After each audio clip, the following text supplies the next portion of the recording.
Hey guys, welcome to this week's video. Today we're going to be looking at how to use the piano roll and MIDI out to maximize what we can do with the players. Let's get into it. I've always been digging these Beatmaker plugins. Let's get one of those happening, eh? So what I did in this beat was set up a track that was my utility track. So this is the one that I had all of the players that I wanted to use inside. And we're going to have to pull in the beat map. That's connected to the MIDI out. If we flip it around, we can see that like nothing is wired up here. This player is a part of this MIDI device. But what this should allow me to do now is send the signal to this channel here. I sent the MIDI to the different tracks that I have my other instruments on, the drums, the pads and whatnot, and recorded those parts into the piano roll. If I pull in a Reason Rack plugin over here, now grab my instrument.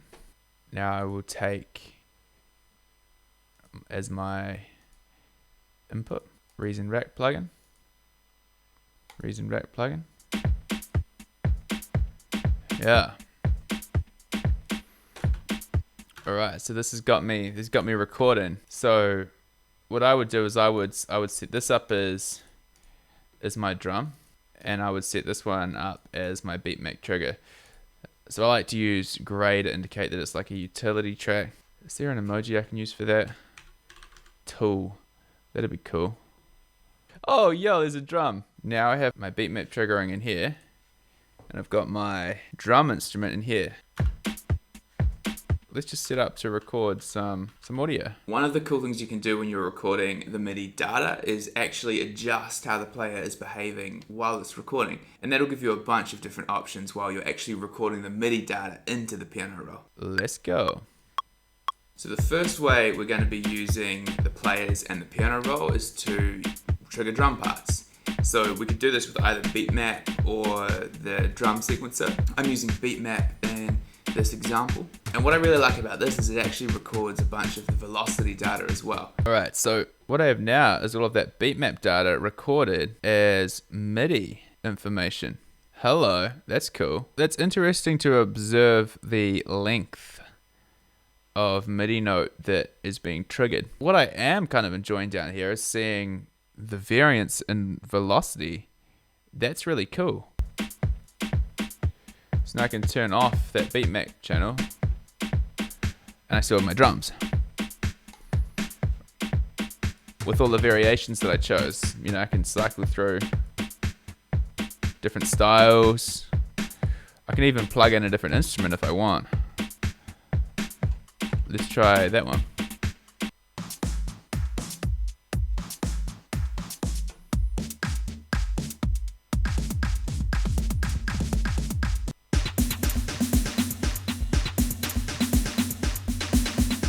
But why this is really cool is this allows me to kind of just get in there and check out different bars, different stuff that I've been doing. So if I just highlight all of these and extend them out so I can kind of see them a bit better. But the cool thing about doing it this way is now I'm able to edit it slightly. So maybe I want to do something like that. You know, add a few hi-hats, customize this beat somewhat. You know, and then maybe I like that hi-hat pattern that I wrote there, so I want that in the second bar.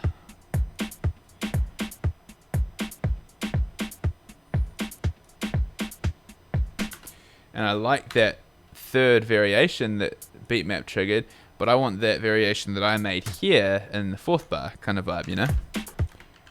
I don't know if I like that second kick.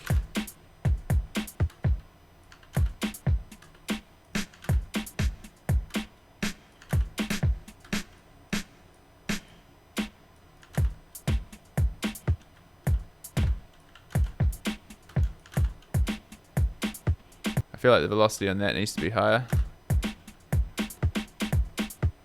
Needs to be a little lower. I kind of like that hit there, I think. Don't like it there though.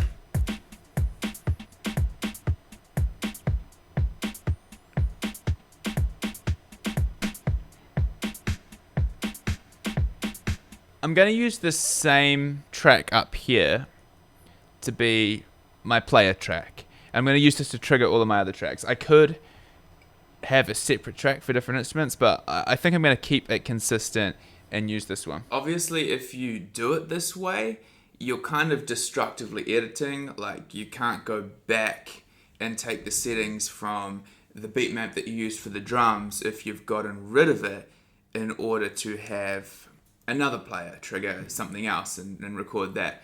But that wasn't really a concern for me. However, that's just something to keep in mind if you want to be able to go back and change the settings on the player later. Gross. Flute sounds are cool. That's got a vibe. We'll roll with that. We're just making a quick one here. The second way we can use the piano roll is to record the data from players that trigger chords or melodies. That's going to get more harmonic material in the piano roll. So this is already record enabled. What I'm going to do is select my Reason Rack plugin, the tool, select Reason Rack plugin. Now, if I solo this, I'm hearing that beat map trigger my instrument. A few moments later.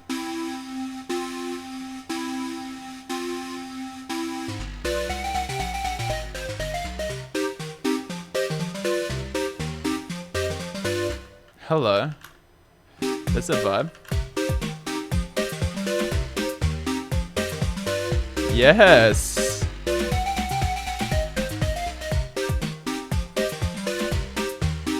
Okay. I was not planning on making a beat with that vibe, but all right, I'm digging that. Let's go. So I've got this record enabled already.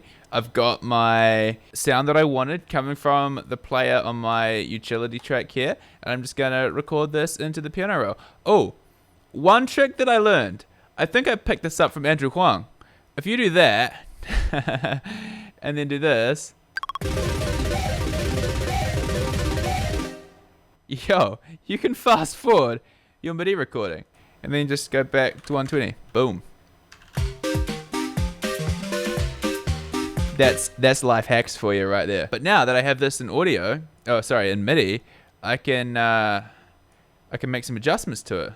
The velocity is all the same, so one thing that is a fun thing to do is put some randomization of the velocity on here. Okay, let's add another MIDI track.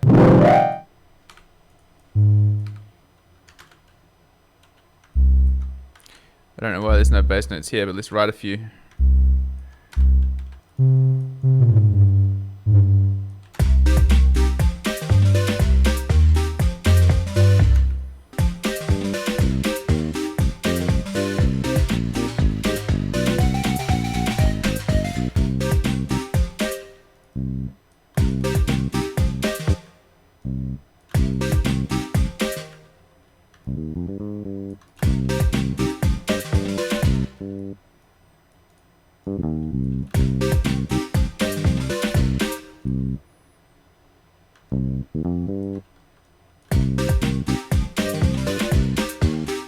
These are green tea Kit Kats.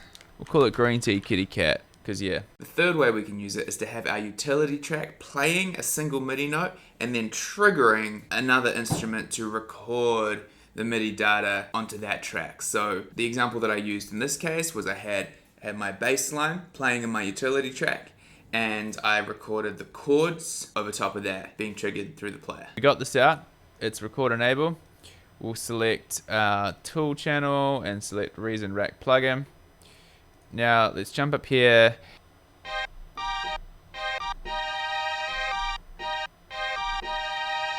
Alright, okay, so I'm liking that vibe. Let's use this. Haven't used this in a while. Love this reverb. This reverb sounds great.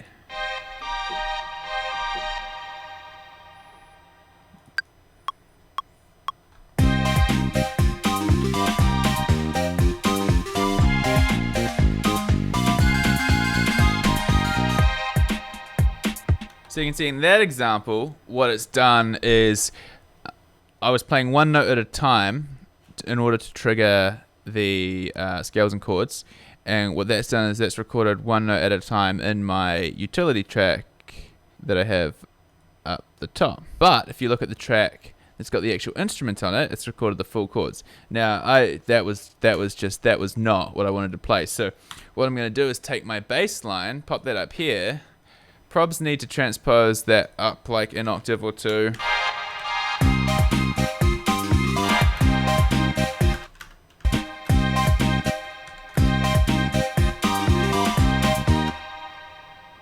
So now if I solo these two.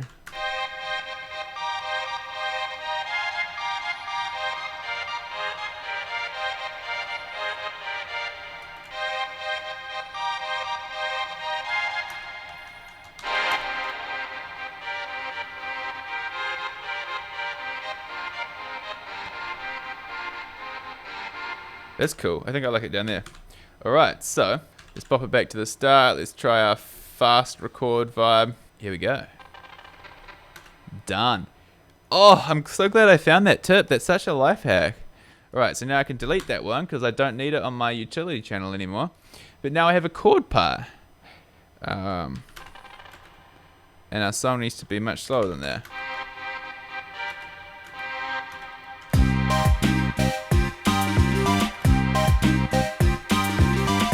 So what I was envisioning with this kind of track was maybe throwing on some fun stuff. Wide is pretty fun.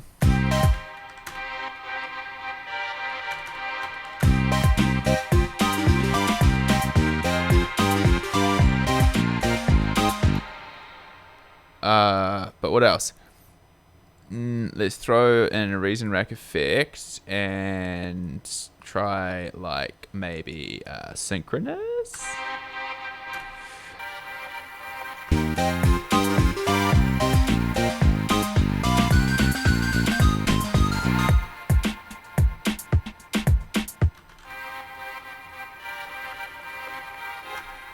What does that sound like before the reverb?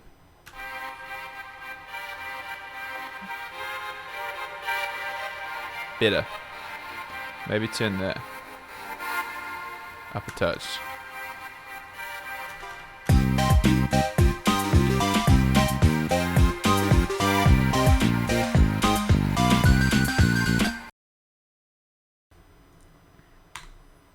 Yo, I knew that would happen.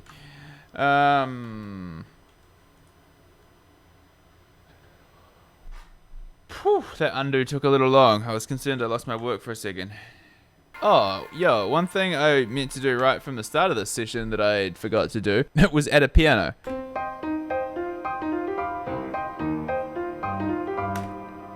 I really like the piano's refill. I haven't really had a chance to try this one out yet though, but clean pianos.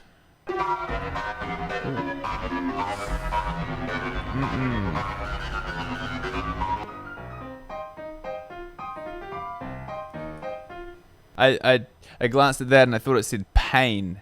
And I was like, pain? I was like, what kind of setting is pain? It said pan. I was like expecting to add some grit or something, but no. Not quite as exciting as that, unfortunately.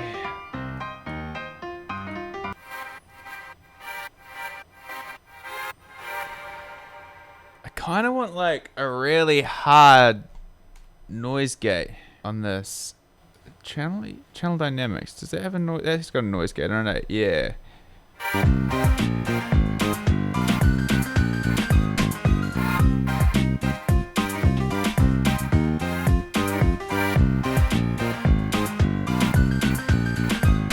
That's cool. That's cool. I think that's a vibe. That that's not bad for a quick little idea. So that was the video for this week, guys. If you enjoyed it, give it a like, subscribe to the channel, and